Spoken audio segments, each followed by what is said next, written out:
Cordial saludo, mi nombre es Nicole Vanessa Socarrán Vázquez, hago parte del periodo 1605 de Sociología en el tercer semestre. Hoy les vengo a presentar la postura teórica de Emile Durkheim y Karl Marx respecto al concepto de división del trabajo.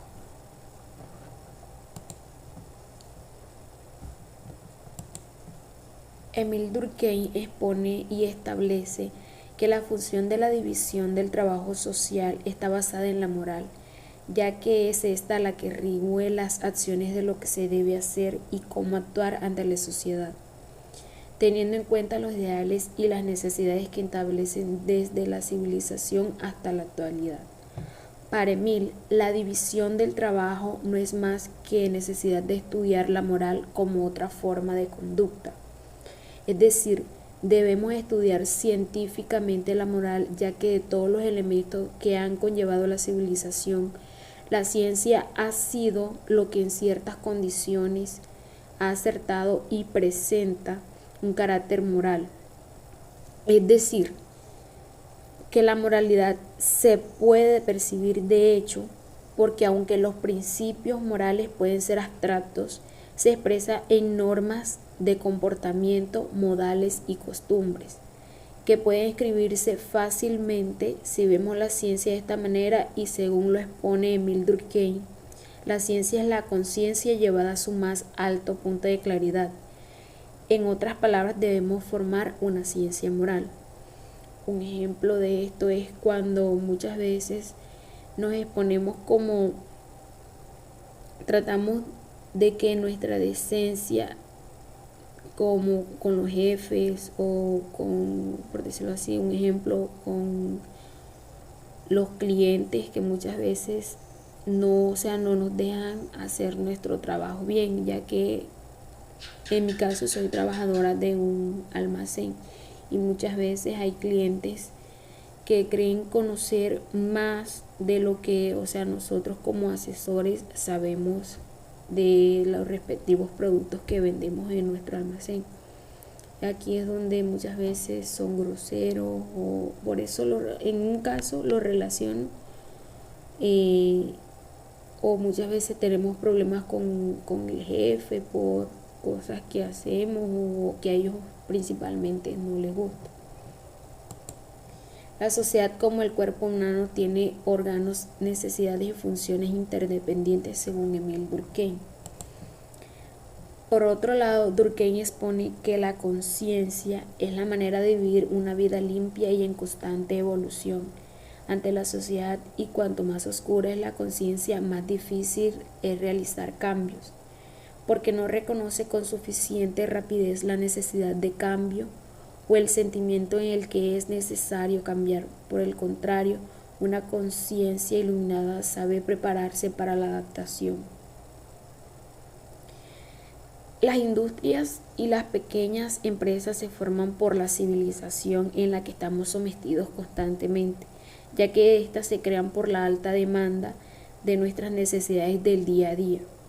Pero es ahí donde entra la moral, en la división del trabajo, ya que la moral que manejan las industrias en la realización de sus proyectos es cada vez más alta, ya que ésta busca satisfacer de manera inmediata a los consumidores, exponiendo a un alto nivel a los estrés de sus obreros. Un ejemplo de esto también un ejemplo de esto lo vi en la apertura de la Olímpica de aquí, de este corregimiento de La Loma. En menos de un mes, esta se vio como que van a abrir una olímpica y en menos de un mes ya la olímpica ya está abierta. Esto es un ejemplo de esto. La moral es siempre históricamente constituida. Cada sociedad ha tenido necesidades particulares, de la cual la moral y normas morales fueron el fiel reflejo, si no hubiesen perdurado durante tanto tiempo. Del mismo modo, los cambios estructurales en el medio han redundado en cambios en la moral social. Y pues así Durkheim estipula que si el trabajo dividido no tiene por única función el estado moral, este pierde su razón de ser, siendo entonces la civilización La civilización que no tiene valor intrínseco y absoluto, lo que le hace estimable es que corresponda a ciertas necesidades de la sociedad. Y si estas necesidades no se producen y si no se da un aumento de fatiga, el hombre buscará una solución para que estas necesidades sean suplidas, puesto que si la división del trabajo no cumpliera con esta necesidad, no tendría ningún sentido y en esas condiciones podría ser necesario sufrirla, pero no habría razón para quererla, porque los servicios que proporcionaría se reducirían a reparar las pérdidas que se ocasionarían.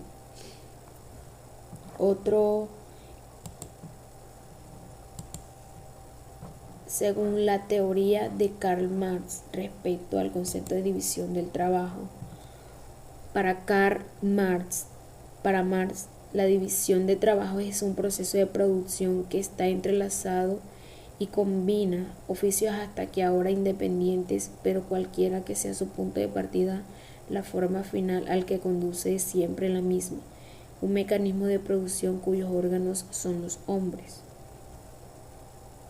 Según Marx, anteriormente la manufactura de un producto dependía de la mano de obra independiente que éste tenía, tomando por ejemplo la fabricación de coches, refiriéndose que en la antigua la fabricación de esta dependía de obreros que realizaban funciones distintas, pero al fin era llegar a un solo producto, el coche. En la actualidad, para comprender bien la división del trabajo dentro de la manufactura, es esencial tener en cuenta los siguientes puntos.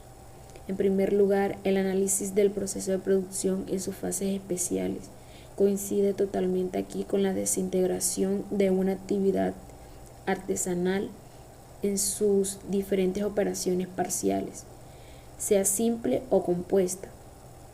La operación sigue siendo artesanal y depende por tanto de la fuerza de la destreza, la rapidez y la seguridad del operario individual en el manejo de su herramienta.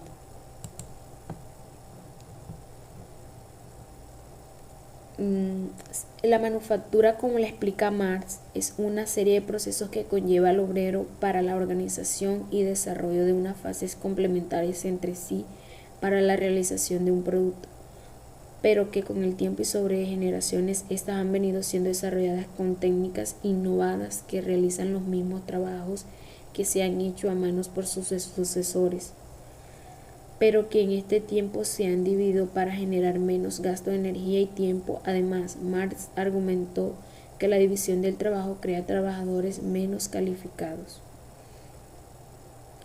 Luego de ser aplicado estas técnicas por generaciones, con el tiempo, estas fueron ejecutadas sin menos gasto de energía por las generaciones.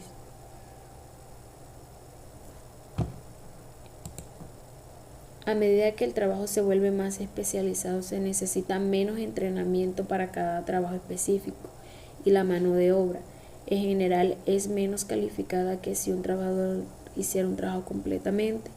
Un ejemplo de esto es muchas veces en algunas fincas han dejado de realizar el ordeño por los trabajadores y han reemplazado este ordeñe por medio de máquinas que se encargan de ordeñar al ganado, porque es menos tiempo y la producción sale más rápido. Por eso es un ejemplo de esto. Muchas gracias.